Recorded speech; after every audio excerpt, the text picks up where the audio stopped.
starting to see some research that says, no, this actually regenerates the brain. Not only did they lie, but it was a big lie. Produced a 3-fold increase in brain network connectivity shifts. They were comparing Ritalin. It's just allowing you to see a possibility that if you choose differently moving forward, you can choose into that vision. A lot of neuroplasticity for the next 21 days. You went back into the old habits. You went back into the old environment. Welcome to the Full Stack Podcast. I'm Mike Bledsoe. The world is changing faster than ever. The systems are collapsing, the rules are being rewritten, and certainty is disappearing. The question isn't how do we survive it? It's who do we become through it? This is your field guide for living the full stack life. Integrated, adaptive, and sovereign by design. Join the movement and gain free access to the full stack school community at bledsoe.life. This isn't the end of an era. It's the rise of a new kind of individual. You're not alone. You're early. Stay stacked. If this episode resonates, like the video, subscribe, and share it with a friend. All right, guys, welcome back to the Full Stack Podcast. We have a deep dive on tap for you today. That's Mike. I'm Ted. And Mike, this started with a research topic on psilocybin desynchronizing the human brain. But then Bryan Johnson went ahead and took a hero dose. And we had to kind of rework the whole show prep here just to do a deep dive on this experiment that he shared in real time. His assistant confiscated the phone and updated us in real time. But Bryan Johnson has a big audience.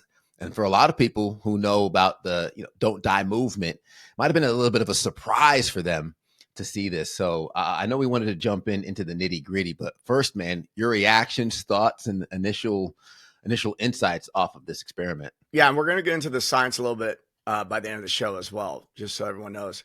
My initial reaction was after consuming some of Bryan Johnson's content and his fascination with longevity and deciding to not just, but to do, I'm on his Facebook page right now, 4.67 grams of dried psilocybin cubensis containing about 25 milligrams of psilocybin. That's a big dose. And so when somebody who comes across as a very rigid person, I think a lot of times people in the biohacking space, people who are experimenting on themselves, tend to have fairly rigid personality types because they want to try something and then they're measuring it. And they're if you're going to truly do science on yourself, you're reducing variables in your life. And it takes a very specific type of personality to do that. And so when I saw him say he was going to get into that, and by the way, a lot of biohackers do, but he didn't come across as that kind of guy. My first thought was, well, I don't think he's going to get what he thinks he's going to get out of this, because he's talking about it from a longevity therapy perspective.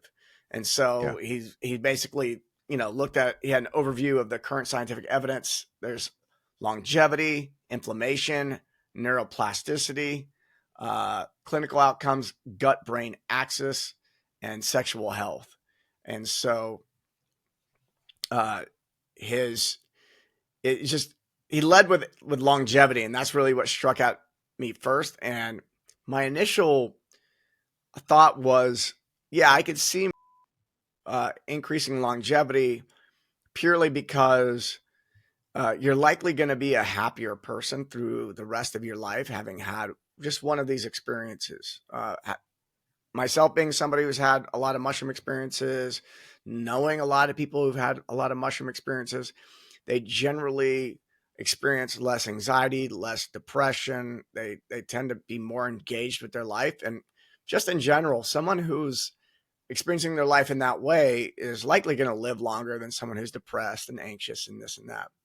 But he was really looking at very specific biomarkers in the body. And so I was excited to see him do it. I felt like we were my friend Michael Rostowski, which we're going to have on another podcast, and we just recorded with him, but we'll post that after this one.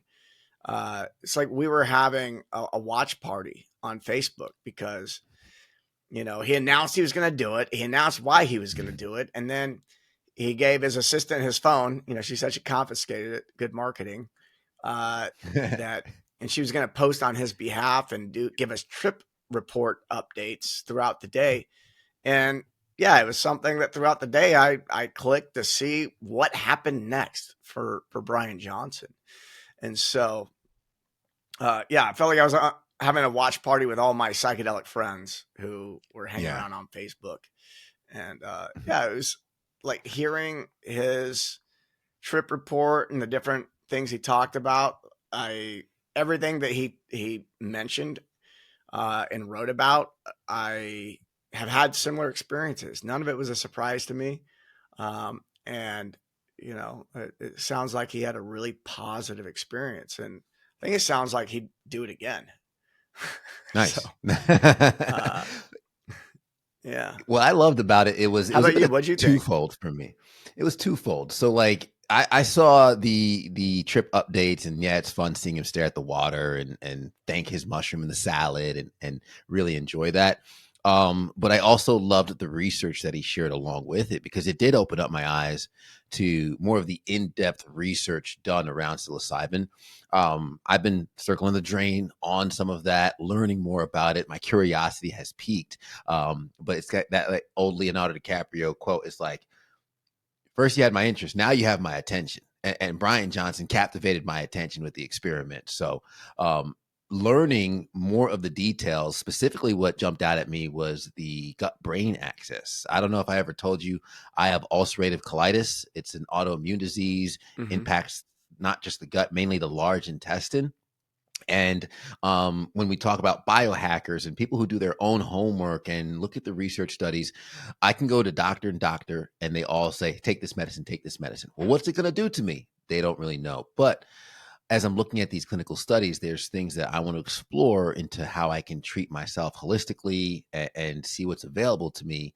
And that was one of the aspects of psilocybin that really jumped out to me that I wasn't familiar with beforehand. So I'm excited to get into the science. I'm excited to learn more about it, because it started with just that research study I found that on how desynchronizes the human brain, how it's a great reset, and it can help alleviate anxiety, depression, and all those benefits.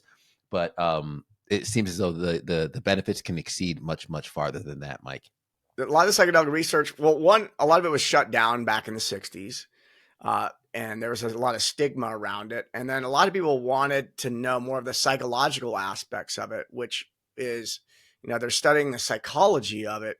And one of the problems that the FDA has had with research around any is that it's really hard to do a double-blind placebo study where the person and you're collecting subjective data afterwards where they know that they took it. There's no way if you give someone MDMA or you give somebody psilocybin, it's very obvious that you didn't have the control, that you didn't have the placebo. It's very obvious that you got the real deal.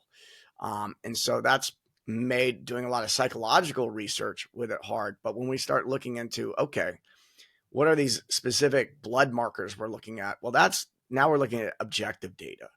And so I think that a lot of people are going to be convinced that this might be a viable option for them, because people want to see that objective data before they do something. And so I think that that's a really good thing. I think we're going to see a lot of people want to try it now. And there's a lot of things, a lot of the stuff that he mentioned as specific scientific evidence. I mean, I knew it was there, but I hadn't dug into it too much, because I've been, I started using in 2012 or 2013 intentionally. And all those things were kind of obvious to me. Of like, yeah, you know, of course my digestion is going to improve. Of course I'm going to experience less inflammation. Of course, you know, this and this and this. But I didn't really get into the research around it. And I'm glad he pointed that out. So where do you want to start? I mean, there's so much information here. We can go down the rabbit hole. We could start with his experience, his trip. We could start with some of the research around psilocybin. I'm happy to jump into any one of those rabbit holes you're ready for. Let's talk about his trip a little bit. Yeah. Yeah. So, yeah, some of the stuff that stood out to me is that he really focused on like everyone has their own perspective as they come into an experience, and it seemed like his way of making sense of the experience was that it made him more childlike. He was experiencing things that as he had aged over time, that there had been parts of aging that had gotten in the way. Of course, he's thinking about it from an aging perspective because that's his frame, right? And so he's thinking about, my sense of touch. This must have been what my sense of touch was like when I was 5 years old, and I had forgotten it. I could hear things differently, like I was young again. So a lot of his view of like having a heightened sense of sensory perception was being associated with being younger, which I thought was really cool because I never really thought about like that. I had experiences where I had increased sensory input, but I wasn't thinking, well, this is because this is how I was when I was younger. But it totally makes sense when he said it. And I also want to mention that one of the things that put me over on trying first time was I heard Tim Ferriss on Joe Rogan's podcast, and Tim, who is an entrepreneur who I respect a lot, and I respected him a lot back then, said, every 6 months I eat a good amount to hit the reset button, and it really helps me in business. And so I think that people, when they see somebody they respect or somebody who's successful get behind something and say, hey, there's real benefits to this, then people, it gets their attention. Yeah, no, absolutely. And to that sensory point, I think of my daughter, where when she was young, we would dilute prune juice to help her digest. And my wife and I were like, why would she like prune juice so much? And they mentioned how sweet it was to them because, babies and kids, their senses are so sensitive and everything is enhanced. You have to be a little cognizant of the sensory outputs when you take them out. You don't want to overload them too much with things. So for Bryan Johnson to frame it in that way of, the best salad I've ever eaten, right? The enhanced taste buds, the enhanced experience of looking at a cup of water, and even the part of which when he's like checking on his assistant, like, did you eat? I see the same the same softness in my daughter as well. So I can get the frame of that childlike approach, and obviously you see that as you look at kids as like little drunk humans. So there's also that aspect in the humanizing aspect for Bryan Johnson, where seeing him experience this trip almost humanizes him and makes it more relatable to the layperson who's watching this from afar and considering the psilocybin trip themselves. So definitely opens up a lot of people to this. It's funny you say like a little drunk person, because I think I do remember that term being used when I was younger. And as I've gotten older and I see kids, I go, man, they're just tripping all the time. They're having like being a child must be a really big psychedelic trip. And I'm going to get into the science behind that here on the show. But yeah, because I think drinking is how, like, alcohol is the most popular substance in America for altering your state, and that's the only thing people really know about altered states is how they feel when they drink alcohol. And I think a lot of times they associate everything with, like, I've had so many people ask me about, and and I can tell that they're asking it from the frame of like, am I gonna still have control? Am I gonna, like, all these questions that are associated with alcohol start coming up, and I go, no, this is not the same thing. This is not, alcohol desensitizes you.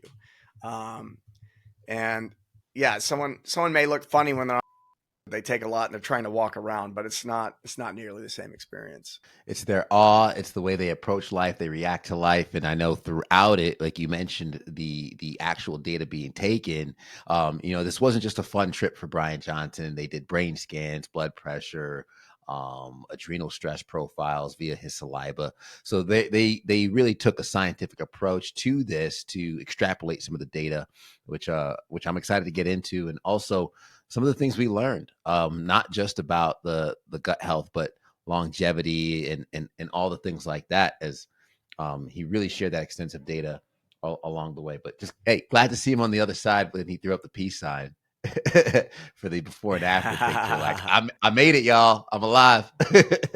Yeah, I wanted to start with the longevity because you also mentioned not seeing it in that perspective. And I was the same too. I saw some of the benefits when I it think he was came getting into like to telomeres. correct. Yeah. Telomeres. And from my understanding, that's like the best way I could describe it is, like the shoelace, like the cap, that plastic cap at the end of your shoelace.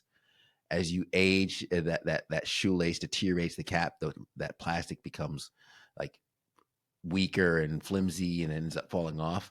From my understanding, that's telomeres on the end of your cells, and as you age, they harden, they shrink. And he mentioned about how enhances their length. Yeah, it's with the DNA. So it's like the DNA begins to unwind, and so yeah, there for a long time the scientific community thought that you can't lengthen your telomeres. You can only stop them from shortening or slow them down from shortening. But now there's evidence for different modalities on actually being able to add length to the telomeres again, which what was a big shift. There's something similar. Is there was in the scientific community 20 plus years ago, it was also generally accepted that all brain damage was permanent, and once you had brain damage, you weren't able to get any of it back. You could only slow the brain damage down. But now there's plenty of evidence that if you have damage to the physical damage to the brain, that the brain can actually regenerate. And so there's been a lot of research in the last 20, 25 years that has really overturned these ideas that you can only stop or slow something. You can't actually regain access to things like brain growth and telomere lengthening. But we know that that's no longer the case. From longevity, the study that he referenced was done on mice, and not just telomere length restoration, but he mentioned it reduces senescence markers, over 40% reduction in the key marker Senescent. in senescence markers in aged fibroblasts, along with cell cycle arrest markers P16 and P21. So more on that in terms of the details of the multiple not just benefits, but the applications into the bio available markers that we're measuring. Yeah, a lot of those markers have to do with like the senescent cells. Have to do with they're we actually interviewed Jay Campbell, which I think might come out after this, but he talked about them as zombie cells. And these are cells that basically they've aged and they're just hanging out wreaking havoc. They're kind of in the way.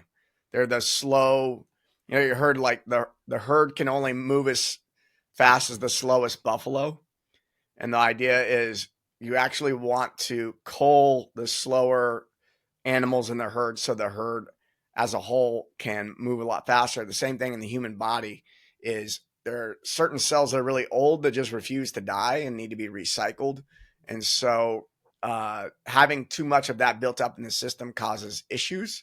And so things like fasting help clear them out. But it's interesting to have this. I've never heard these cells being addressed with the use of before. So that's a really cool additional benefit. And this goes to like, flies in the face of what we learned in the DARE program in the 1980s, where, they cracked the egg and put it in a frying pan and said, this is your brain on, because I grew up believing that if I had these, which were illegal, that this was going to ruin my brain, only to fast forward to my early 30s and then starting to see some research that says, no, this actually regenerates the brain.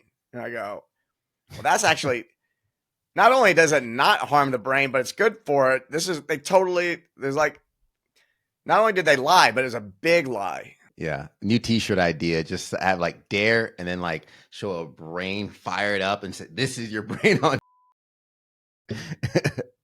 Yeah. Well, you got to get specific about like Sure. it's just so interesting how like in society, like just because it got put on some schedule by a government organization that they now all get grouped into this one thing. Whereas like, okay, if a doctor can prescribe it, it must be good. Must be good. If it can't be prescribed by a doctor, it must be bad. That's like the two categories that we've been operating from. And it's much more nuanced than that. Yeah. Don't smoke crack, y'all. But mushrooms could be a good idea for you. Full stack approved. Well, I also want to talk about the inflammation too, because so Bryan Johnson approaching longevity, but that's just really the tip of the iceberg when it comes to some of the studies that he shared. One of which showing how single dose psilocybin acutely and persistently reduces systemic inflammation markers in humans and in human intestines 3D organoids. That's where I was like, whoa, I need this, because ulcerative colitis is an inflammatory disease of the bowel, the large intestine, and the take is an anti-inflammatory. But based on this research, there's some clinical trials that show there could actually be benefits into reducing inflammation with psilocybin. Yeah. And one of the things is you probably wouldn't want to say, this, the way that most medicine is looked at these days is single symptom, single approach. You have this symptom, I'm going to give you this drug. That's how it's approached. But really, the reality is that single symptom can have a dozen different approaches, all done in concert at the same time. And so psilocybin could be one of the things that you're doing as a holistic measure to reduce some of these symptoms. And then when we're talking about symptoms, there's symptoms, but then there's also getting down to the root cause. And so this is where there's so much nuance. We're not going to get into that, all the nuance on healing on this particular episode, but just something to consider for people is something like psilocybin, maybe reducing systemic inflammation markers because it's getting down to the root cause of things. Maybe not, but something to consider. Whereas most pharmaceutical are only treating the symptom, not getting to the root cause of things. And I should put the disclaimer out. I am not a doctor. These are not prescriptions. Please consult your, all those, those proper things. But what stood out to you on the scientific level when it came to some of the research you saw and what Bryan Johnson experienced? Well, the thing that stood out to me was the longevity and the telomeres part. That was the thing that really I had never considered before. I mean, when I saw it, it made sense, but I never considered it. That and the inflammation. Now, when it came down to neuroplasticity and gut-brain axis and sexual health, none of that was new to me. But I love that there's more people talking about it. I've been nerding out on this for 13 years now, so a lot of this is not going to be new to me, but I know that not everyone's been nerding out on this for that long. And just using the word neuroplasticity, a lot of times I've caught myself using that word and then someone nudges me with their elbow and says, hey, you got to tell them what that means. And so, neuroplasticity being how well does your nervous system adapt to the world and new information? Because, and there's another study we're going to get into where we're going to be talking about the default mode network, which is part of the brain, which, that's where most of your nervous system is collected at. But, the nervous system really has, as you get older, has really solid neural pathways that are really ingrained. And neuroplasticity is you're being able to uncleave these neural junctions and then create new neural pathways. And so this is why, a 7-year-old could learn a new language a lot faster than a 70-year-old, is because their neuroplasticity is so high. Your neuroplasticity when you're young is so high because things are still forming. You're still pretty soft in a lot of ways. And so they have a really great way of creating more neuroplasticity. It can break rigid patterns and increase your ability to learn new things. And up to, after Bryan Johnson did a 5-gram experience, he's probably going to experience a lot of neuroplasticity for up the next 21 days.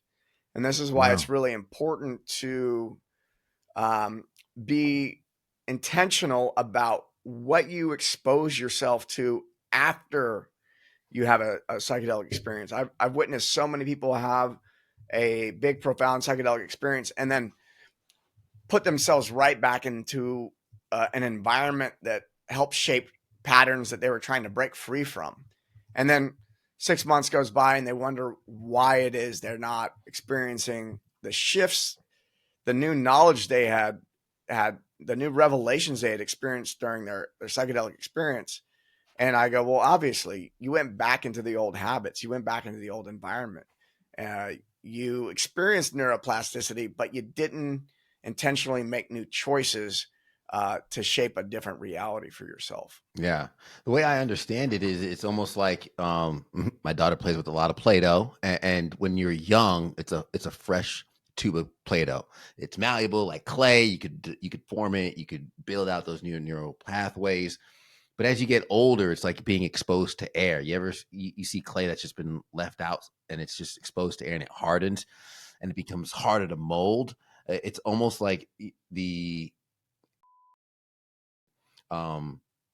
just remoisturizes it for a little bit of time so you can mold it and then build out those neural pathways. And to your point, being intentional in the follow-up afterwards. Yeah. So, I mean, the next piece of research I pulled when it came to the reset, a lot of the thought process behind this episode was resetting the mind, not just from psilocybin, but also from the impacts of physical exercise.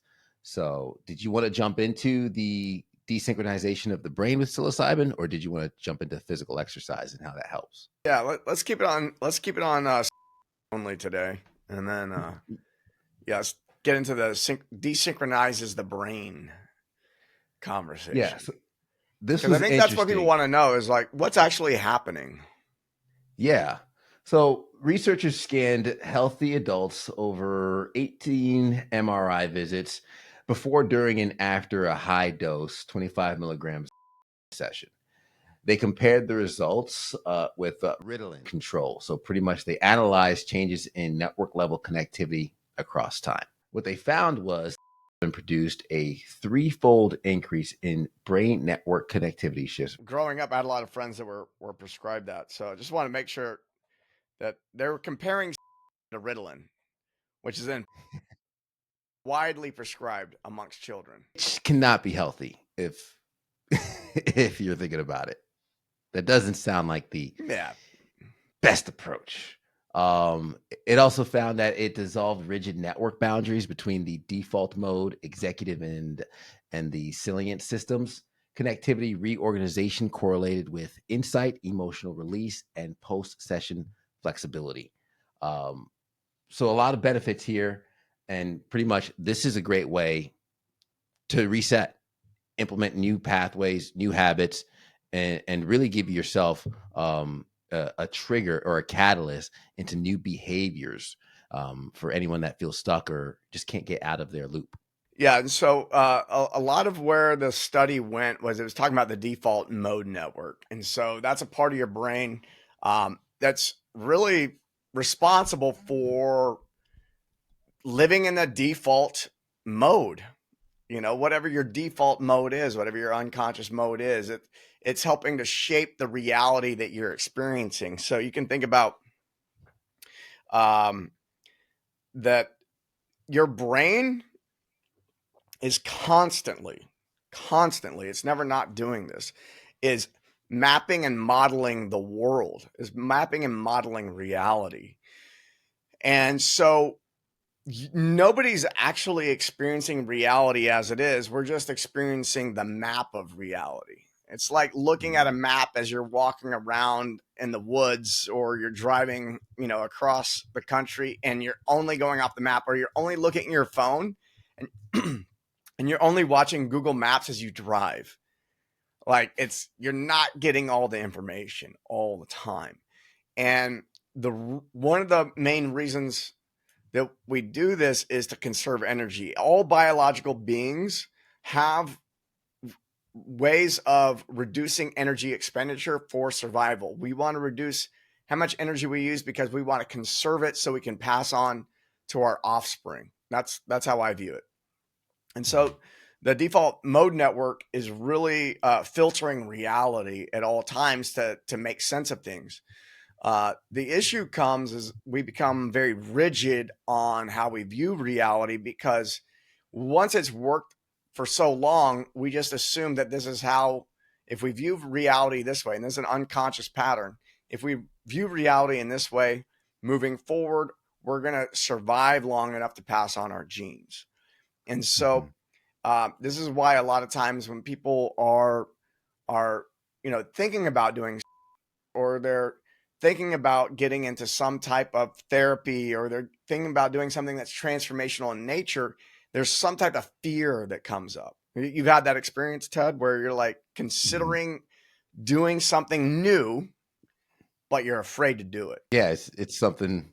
Oh, absolutely. The heart rate goes up, and I think it's the uncertainty, because you're not familiar with it, and then you don't move as efficiently because everything's fresh and new, so you're staying extra vigilant, and it really kind of hinders your ability to fully execute with confidence. You're overly cautious. You're overly anxious. You're paying maybe too much attention on things instead of really tapping into the action and the flow and the go. You're in the mind, not in the body. We believe, scientific literature suggests that inside the default network is where space, time, and self are held. So those are pretty big deals, right?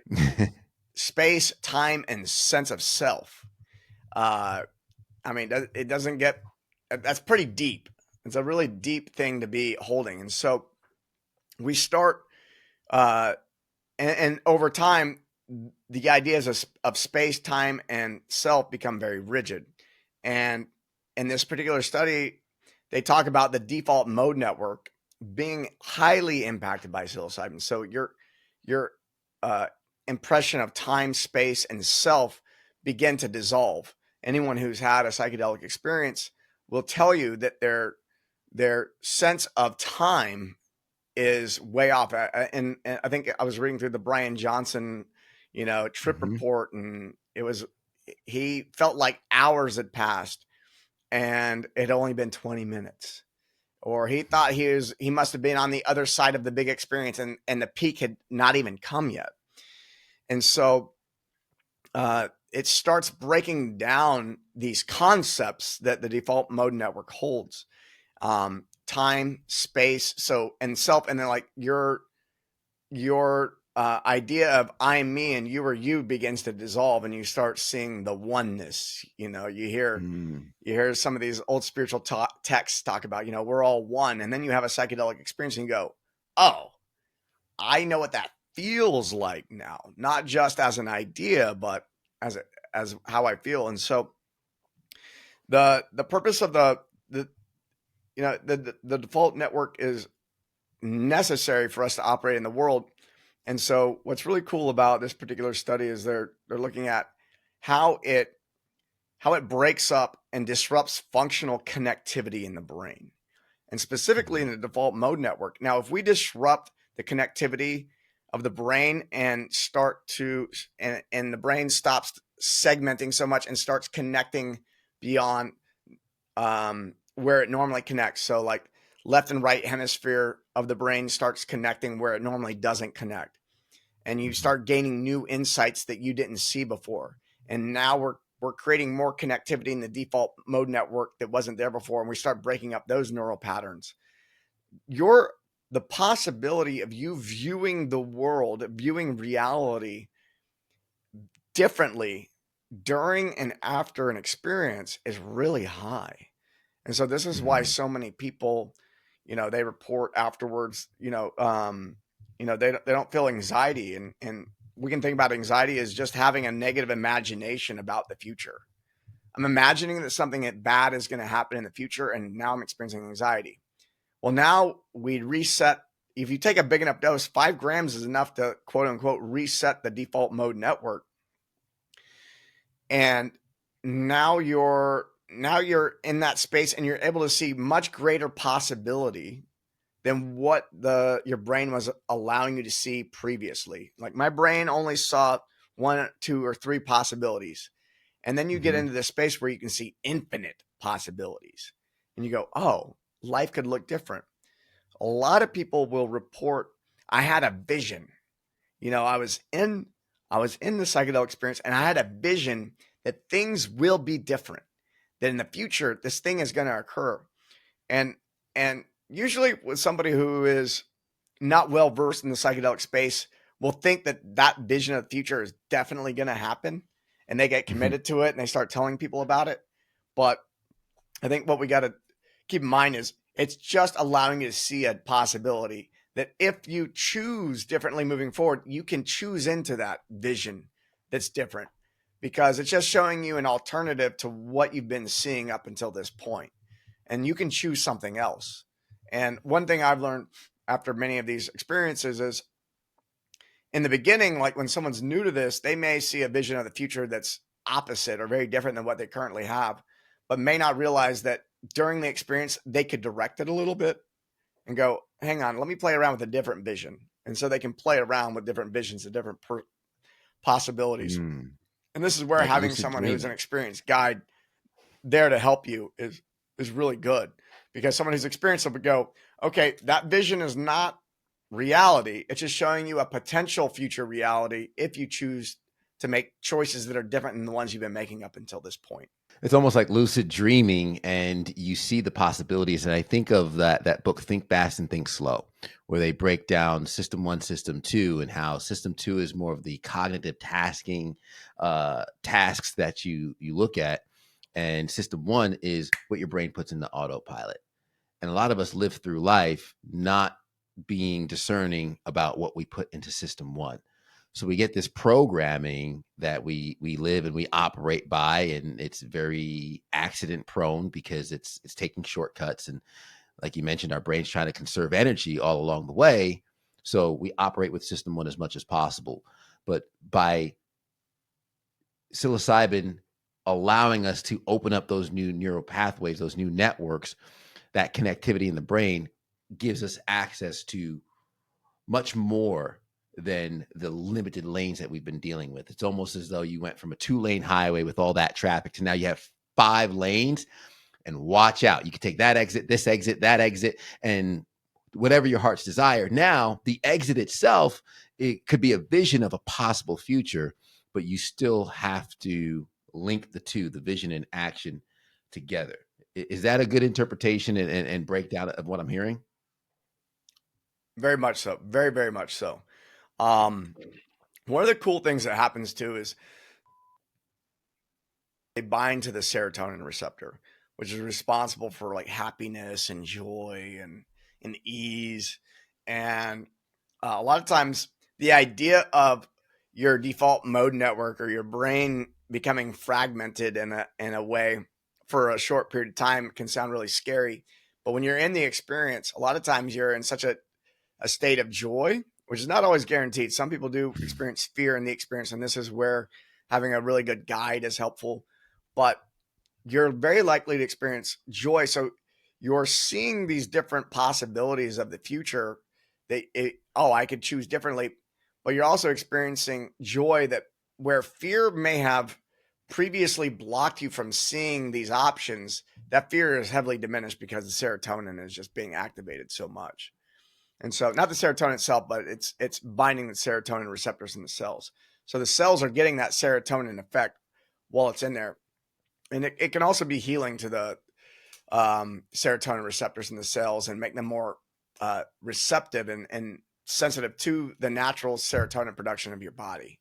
Which, by the way, getting to the point earlier, we're talking about the gut-brain axis. Serotonin is primarily produced in the gut, so it's thought of as it's a hormone for the brain, but it's created in the gut. And so this is why, if you don't have great gut health, that also might be a reason someone's depressed or has anxiety or whatever. But something like can help repair that relationship between the gut and the brain and the production of serotonin and the cells in the body being able to receive serotonin and have that experience of joy again. Yeah. I think that's a big unlock for performance, because when you have that increased joy, reduced fear, most people only do what they feel confident of accomplishing, right? If I believe I can do it, I'll have the audacity to try. But if that fear or that anxiety is in place, that's where your procrastination, that's where the maybe this is not for me story gets locked in, and you don't actually take the action because you don't have the confidence or really the comfort in pursuing said vision, said outcome, or said end game. Yeah. There was something else that stood out to me in the study is they were talking about getting somebody they were using MRI imaging to see what was happening in the brain and where there was activity. Mm-hmm. And they're basically showing that there's so much more activity under the administration of psilocybin. And then they would give people tasks, external tasks to complete or to focus on.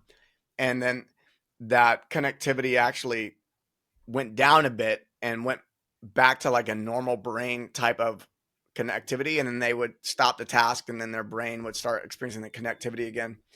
And yeah, there's a concept, and they talk about in the research, but there's a concept in guiding of like grounding somebody. And it's just all it is focusing somebody's attention on something externally, because that experience of your brain becoming globally connected, like all the different parts of your brain that aren't normal, can feel overwhelming at times. And when someone is having that experience that is described as transcendent in some way, can feel like, oh my God, this is overwhelming. I'm having such an overwhelming experience of transcendence that I don't know what to do with this. And then, bring it back to your breath, or open your eyes and hold this item. Here's a rock. Just hang on to this rock. Look at this rock. It can be that simple. And so these are some of the techniques that are used in guiding of people that are like, now we're able to see it scientifically validated as, oh, okay, this grounding thing sounded woo-woo, but actually it's just allowing you to reduce the amount of connectivity that's happening in the brain right now so that you can, feel a little more safe for a moment, so you can recoup yourself. Going back to the sensitivity of senses on psilocybin, but even just in our natural world, when you feel overwhelmed, you're inundated, and your heart rate increases because it just becomes too much. Focusing and finding that quiet, that silence, that center grounds you to the point of finding the calm, reducing that brain activity along the way. Man, this is fascinating. If I wasn't interested in doing psilocybin before, certainly heavily considering it now. I'm not even going to say heavily considering it now. It's an inevitability. It's going to happen. The only question now is when, right? That's really the question, is when, not if. Absolutely. I'm looking forward to seeing your what you report back. Maybe I'll be there. Who knows? You never know. I was gonna say, what was Mike's first experience? I know you've shared before that you did it right, luckily. But I'm curious for your first to maybe one of the more recent ones, how those two experiences were different. It's funny. My first one, it was such a new experience that I was in this state of awe of just everything was awesome.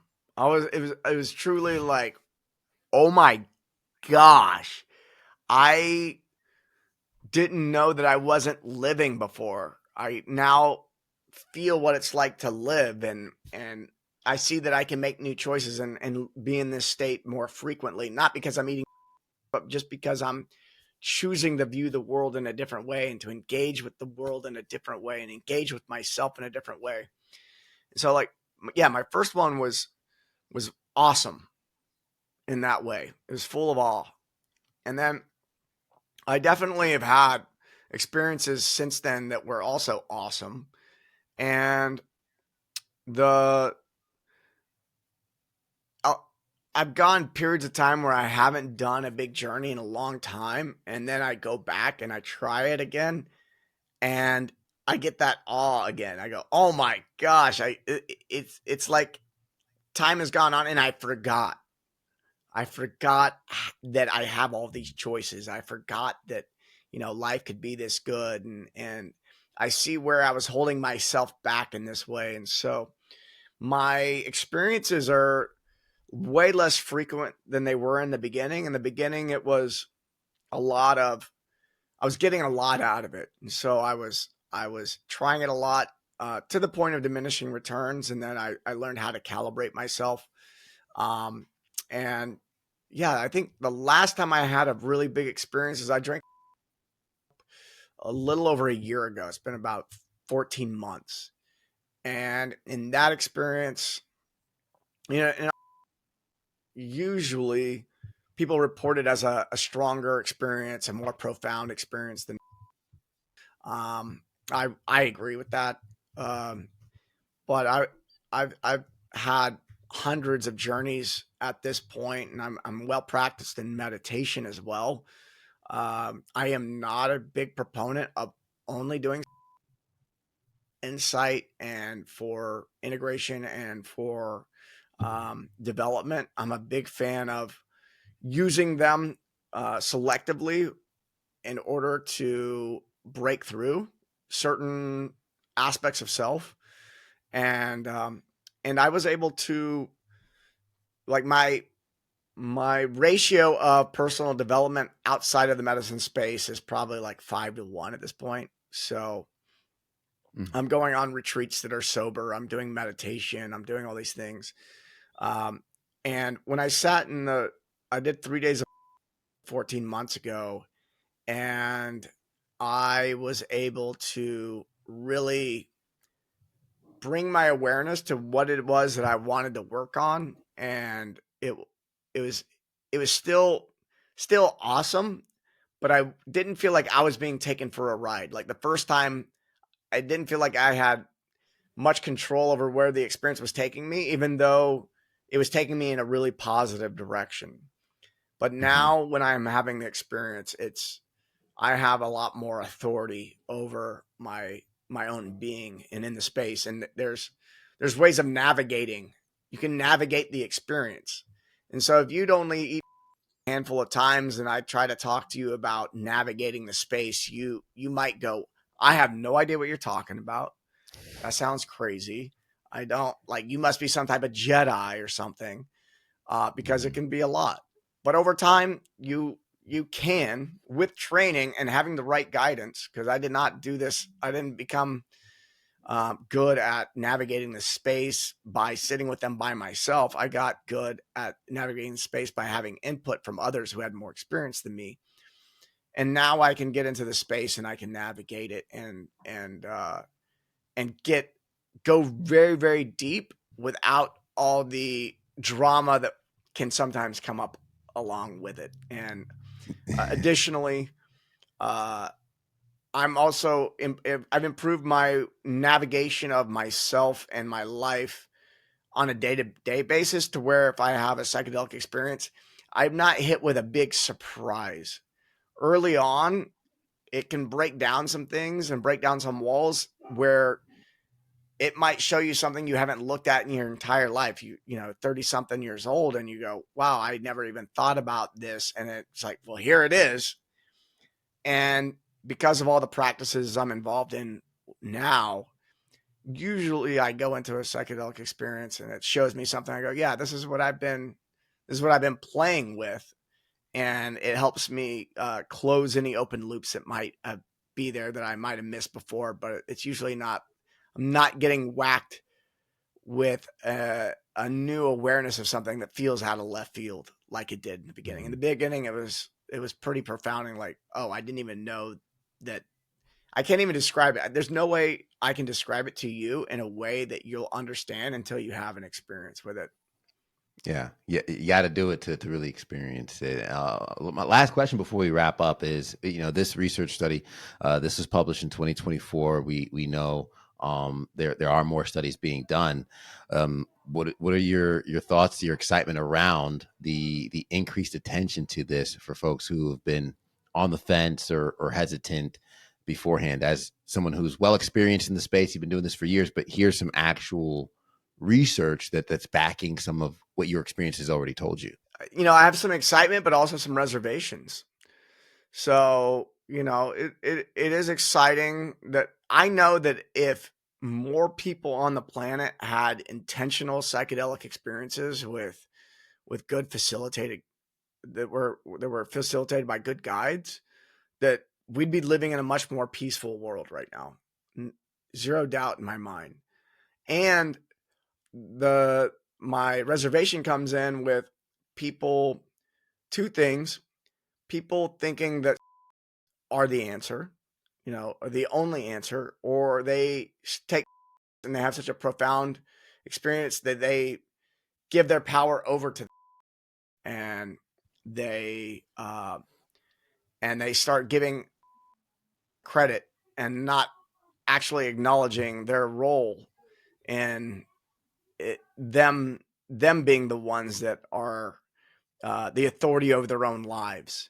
And I've seen that a lot in the psychedelic community, where people begin to idolize instead of seeing them as tools to give them access to something they've already had access to the whole time. They're giving you access to a deeper levels of yourself.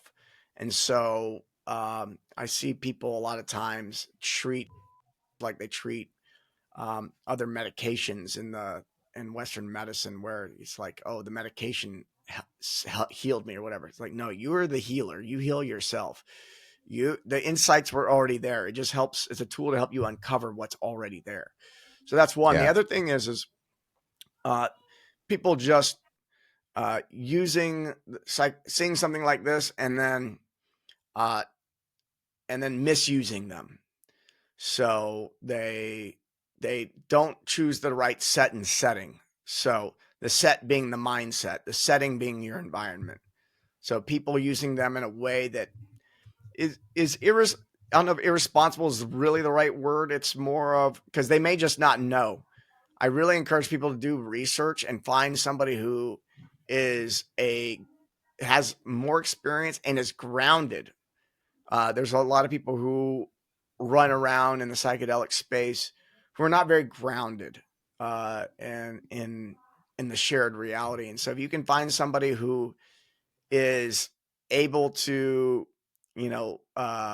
integrate into the world around them in a great way. You don't want somebody who's a total NPC, of course, but you do want somebody who is able to navigate this 3D reality that we're all operating in pretty well, while also being able to do that.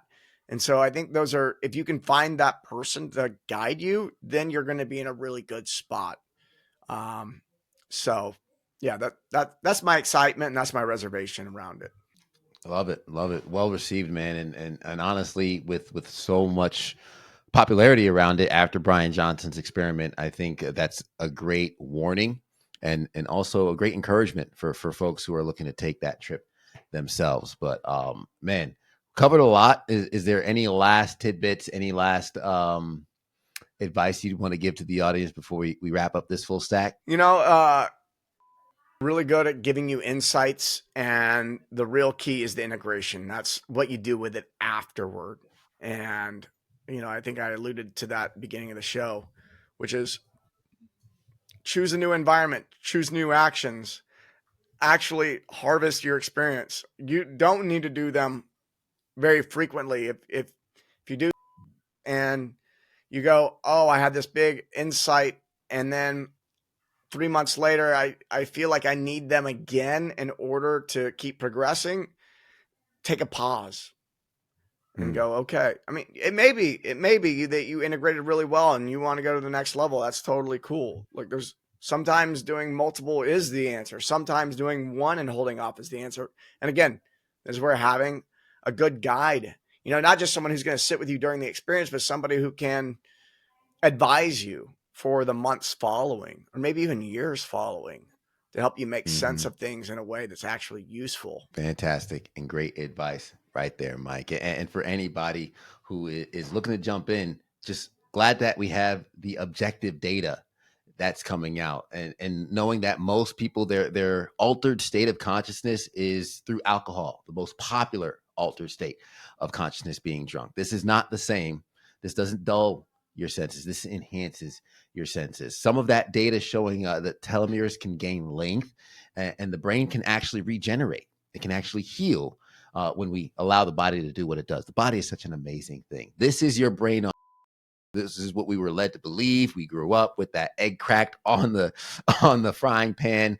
Now, obviously, we're not saying for all, but when it comes to specific ones, this one meaning in particular, perhaps that was not true. And they don't even have to say perhaps. We now know evidence is pointing to that being false. Be intentional on what you expose yourself to after an experience.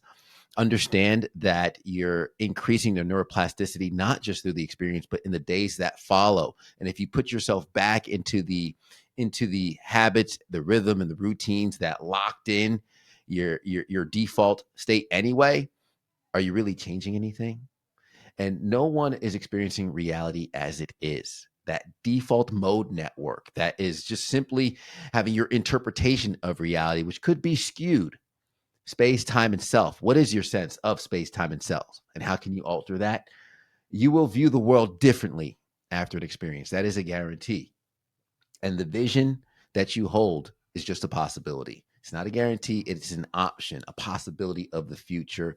And of course, choose the right set and setting. Put yourself in the right environment after an experience, because the real key is integration. You need help with that integration, be sure to check out the Full Stack School. We have the conversations and the community to help you integrate and continue the conversations just like this. That's Mike. I'm Ted. This is the Full Stack Podcast, and we'll catch you guys next time.